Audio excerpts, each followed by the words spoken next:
भिंडी के पराठे। टिंकी बेटा, 3 दिन में एग्जाम है, पढ़ाई कर ले। पिछली बार की टेस्ट में भी इतने कम नंबर आए थे तेरे कि पीटीएम में टीचर के सामने जाने में भी शर्मिंदगी हो रही थी। पूरा दिन मोबाइल लेकर बैठी रहती है। अरे मम्मी, एक बार नंबर कम आ गए इसका मतलब ये थोड़ी ना है कि हमेशा कम ही नंबर आते रहेंगे। मेरी तैयारी हो गई है और देखना इस बार मैं बहुत अच्छे नंबर लेकर आने वाली हूँ। बेटा तू पास हो जा, मैं तो उतने में ही भगवान को प्रसाद चढ़ा दूंगी। पता नहीं मेरे पूजा पाठ में ऐसी क्या कमी रह गई है कि मेरे साथ ही ये सब हो रहा है। अरे मम्मी, आप फिर से शुरू मत हो जाना प्लीज। मेरे मार्क्स थोड़े से कम आ गए तो इसमें भगवान की क्या गलती है? हाँ बेटा, गलती तो सब मेरी है। ना तेरी गलती है, ना भगवान की और ना ही टीचर की। टिंकी जानती थी कि मम्मी का प्रवचन शुरू हो चुका है, जो अब आधे घंटे से पहले रुकने वाला नहीं है। इसलिए वो चुपचाप मोबाइल वहां रखकर किताब लेकर अपने कमरे में चली जाती है। शाम के 6 बज गए। दिया बाती का समय हो रहा है और मैं बच्चों के चक्कर में पड़कर सब भूल ही जाती हूँ। मंजुला जाकर शाम का दिया बाती करने लगती है। तभी उसका पति घर में घुसता है।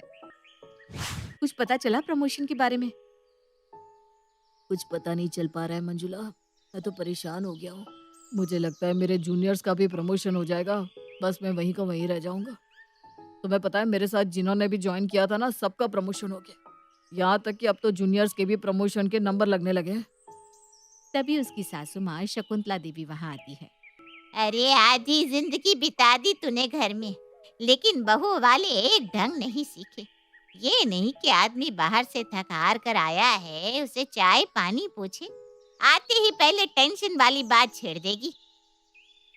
ऐसी बात नहीं है माँ जी, मैं भी तो उनके प्रमोशन न होने के कारण बहुत परेशान रहती हूँ। बस इसीलिए पूछ लिया। अरे तो वो कहीं भागा जा रहा था क्या? पहले चाय पानी देती, उसे मुंह हाथ धो लेने देती, उसके बाद चाहे जो बात कर लेती। ये कौन सा तरीका हुआ कि आदमी बाहर से आए और तू लग जाए पूछताछ में? और प्रमोशन क्या होगा इसका? पंडित जी ने पहले ही मना किया था, इस लड़की से शादी मत कर। अगर शादी हुई तो जीवन में पनौती आ जाएगी। लेकिन ज्यादा पढ़े लिखे बच्चों के साथ यही तो दिक्कत है ना, वो माँ बाप को कुछ समझते ही नहीं। तब तो कहता था माँ मेरी सरकारी नौकरी है, मुझे किस बात की कमी जो मंजुला के आने से पनौती लग जाएगी। ये सब तो अंधविश्वास की बातें हैं। लेकिन देख ले, आखिर में सच्ची साबित हुई ना पंडित जी की बातें। आपके कहने का मतलब क्या है माँ? इनका प्रमोशन इसलिए रुका हुआ है क्योंकि उनकी शादी मुझसे हुई है? यानी कि उनकी जिंदगी में जो कुछ भी बुरा हो रहा है वो सब मेरे कारण हो रहा है? और नहीं तो क्या, सच्ची बात तो सबको बुरी ही लगती है, लेकिन मैं बिना सच्ची बात कहने से पीछे नहीं हटती। अरे बस भी करो आप दोनों। और माँ, आपको तो बस मौका चाहिए होता है मंजुला को बातें सुनाने का। प्रदीप के टोकने पर सास शकुंतला मुंह बनाते हुए वहां से निकल जाती है। लेकिन अब तो ये जैसे शकुंतला का रोज का काम हो गया था। वो बात बात में बहू मंजुला को ताने देती और घर में हो रही हर बात का उसे ही जिम्मेदार ठहराती। अरे मंजुला, कल घर पर सत्यनारायण की कथा है, तुम सुबह ही आ जाना। प्रसाद तुम्हें बनाना है। ठीक है, पूजा में पहुंच जाऊंगी। अगले दिन मंजुला मोहल्ले में ही रहने वाली सहेली पूजा के घर पहुंच जाती है। प्रसाद बनाते हुए दोनों सहेलियां आपस में बातें करने लगती हैं। और बता मंजुला, कैसी है तू? घर में सब कुछ कैसा चल रहा है? अरे क्या बताऊं, मुझे तो ऐसा लग रहा है जैसे हमारे घर की खुशियों को किसी की नजर लग गई है। कुछ भी ठीक नहीं चल रहा। माँ जी हर समय मुझे ताने देती रहती हैं और घर में जो कुछ भी होता है ना उसकी जिम्मेदार मुझे ही ठहराती हैं। उन्होंने तो इतना तक कह दिया कि जब से मेरी शादी हुई है इस घर में पनौती आ गई है। बेटी जो हमेशा अच्छे नंबरों से पास होती थी, आजकल उसकी भी पढ़ाई पर न जाने किसकी काली नजर लग गई है। पिछले टेस्ट में तो फेल होती होती बची और प्रदीप का प्रमोशन है कि होने का नाम ही नहीं ले रहा। कुल मिलाकर घर का माहौल ना बहुत ही खराब चल रहा है यार। तेरी बातों से तो लग रहा है सच में तेरे घर को किसी की काली नजर लग गई है। अच्छा, तू मेरे साथ ना परमल बाबा के पास चल। इतने पहुंचे हुए बाबा हैं कि क्या बताऊं। उनके पास हर समस्या का समाधान होता है। वो तेरी समस्या का कोई ना कोई समाधान जरूर बता देंगे। पूजा की बात सुनकर मंजुला उसके साथ बाबा के यहाँ पहुंच जाती है। क्या समस्या है बच्चा?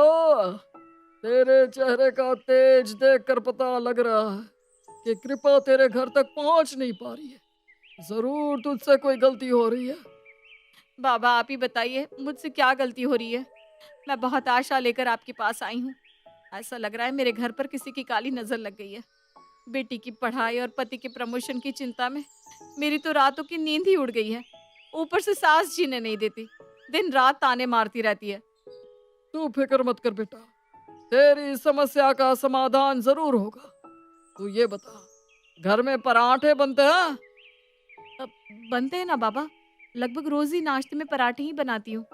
बस बस बस बस, यहीं से कृपा आएगी। तू ये बता, कौन कौन से पराठे बनाती है? सारे बनाती हूँ बाबा, गोभी के, मूली के, आलू के, प्याज के। तू ये बताओ, भिंडी के पराठे बनाती है? भिंडी के पराठे? नहीं बाबा, भिंडी के पराठे मैंने आज तक कभी नहीं बनाए। मैंने कहा था ना, कृपा रुकी हुई है। बस भिंडी के पराठे में ही सारी कृपा रुकी हुई है। तो भिंडी के पराठे बना और पूरे परिवार को प्रेम से खिला। तेरे घर पर इतनी कृपा बरसेगी कि तू संभाल नहीं पाएगी। क्या सचमुच बाबा, भिंडी के पराठे खाने से मेरी समस्या हल हो जाएगी? तू सच्चे मन से भिंडी के पराठे खाएगी तो तेरी परेशानियां तुझसे कोसों दूर भाग जाएंगी। जय हो बाबा जी की, बोलो परमल बाबा की जय। बाबा के यहाँ से बाहर आने के बाद मैं कहती थी ना, परमल बाबा तेरी सारी परेशानियों का हल बता देंगे। और देख कितना आसान हल बताया उन्होंने। बस तुझे ना भिंडी के पराठे बनाने हैं और घर में सबको खिलाने हैं। सही कहा यार, अगर भिंडी के पराठे खाने से मेरी प्रॉब्लम सॉल्व हो सकती है तो आज के बाद मेरे घर में तीनों टाइम सिर्फ और सिर्फ भिंडी के पराठे ही बनेंगे। मंजुला घर आती है तो पाती है कि सास गुस्से में बड़बड़ कर रही है। हाँ हाँ, खूब गुस्सा कर लो माँ जी, अब बस कुछ ही दिन की बात है। आज से मैं आपको भिंडी के इतने पराठे बनाकर खिलाऊंगी कि कृपा तो हमारे घर पर बरस के रहेगी। फिर आप देखना सब कुछ ठीक हो जाएगा। हैं? ये बहू को आज क्या हो गया? मेरी बात सुनकर बिना जवाब दिए हंसते हुए यहाँ से चली गई। अरे मंजुला, आज खाने में क्या बना रही है? भिंडी के पराठे हैं माँ जी। हैं? भिंडी के पराठे? भिंडी के पराठे तो तूने आज से पहले कभी नहीं बनाए। आज तक नहीं बनाए तो कोई बात नहीं माँ जी, आज खा लीजिए। अरे आज तो बड़ा रस टपक रहा है इसकी जुबान से। वैसे तो हरदम बस लड़ने को आती रहती है। उस दिन घर में सभी लोग खुशी खुशी भिंडी के पराठे खा लेते हैं। अगले दिन सुबह, मम्मा टिफिन के लिए क्या है? बेटा भिंडी के पराठे हैं। लगता है रात के पराठे बच गए थे, वही मम्मी लंच में दे रही है। अच्छा ठीक है, पैक कर दो। उस समय भी सभी लोग चुपचाप भिंडी के पराठे खा लेते हैं। शाम के समय, बहुत तेज भूख लगी है मंजुला, खाने में क्या है? हाँ बैठिए, मैं अभी खाना लगाती हूँ। भिंडी के पराठे बने हैं। अरे यार, ये क्या है? कल रात को भी तुमने भिंडी के पराठे बनाए थे, सुबह नाश्ते में भी भिंडी के पराठे बनाए, और अब फिर से भिंडी पराठे। तुमने थोक के भाव से भिंडी खरीद लिया क्या? खैर जो भी हो, अब मैं कोई भिंडी विंडी नहीं खाने वाला हूँ। मुझे तुम कुछ और बना कर दो। आपको मेरी कसम है, जो आपने भिंडी के पराठे खाने से मना किया। अगर मैंने भिंडी के पराठे बनाए हैं तो कुछ सोच कर ही तो बनाए होंगे ना। लेकिन क्या सोचकर बनाया है, कुछ बताओ भी। देखिए मैं जो भी कर रही हूँ ना, इस घर की सुख शांति और खुशहाली के लिए कर रही हूँ।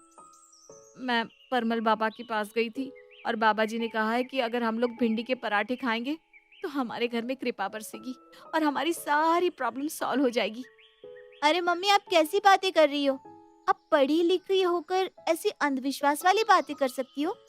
अगर भिंडी का पराठा खा लेने से सबकी परेशानियां दूर हो सकती तो सारी दुनिया भिंडी के पराठे खा खा के ही सुखी हो जाती।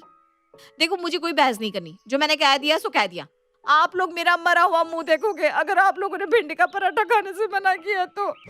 मंजुला जिद पर अड़ गई थी और किसी की भी बात सुनने के लिए तैयार नहीं थी। मंजुला की जिद देखकर मन मारकर सभी लोग भिंडी के पराठे खा लेते हैं। लेकिन मंजुला अभी रुकने के मूड में नहीं थी।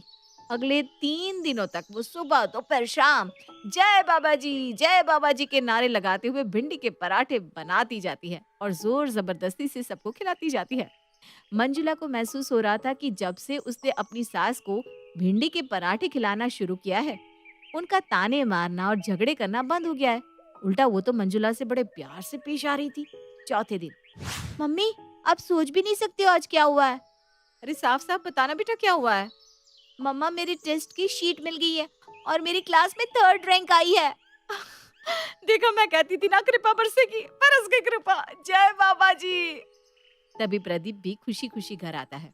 मंजुला, मेरा प्रमोशन हो गया, मैं चीफ इंजीनियर बन गया। आज तो सब अपना मुंह मीठा करो। जय हो परमल बाबा, आपकी भिंडी ने तो कमाल ही कर दिया। देखिए मैं ना कहती थी कि भिंडी के पराठे से कृपा बरसेगी। अब तो मैं अगले 1 साल तक आप लोगों को भिंडी के पराठे ही खिलाऊंगी। अरे मम्मी रुक जाओ आप। आपके बाबा जी के पराठे से नहीं, मेरी मेहनत से अच्छे नंबर लाई हूँ मैं। और मेरे मार्क्स कम इसलिए आ रहे थे क्योंकि आप और दादी दिन भर घर में लड़ाई झगड़ा करके माहौल इतना खराब कर देती थी कि मैं पढ़ ही नहीं पाती थी। अब आप दोनों अच्छे से रह रहे हो तो मैंने आराम से पढ़ाई की और मैं 3rd आ गई।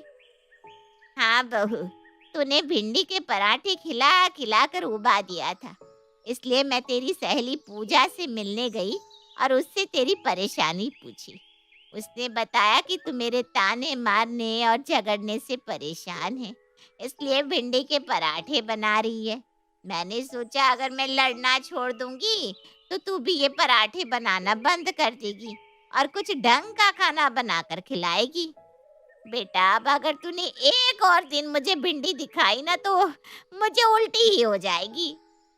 और मेरा प्रमोशन तो 1 महीने पहले ही हो गया था।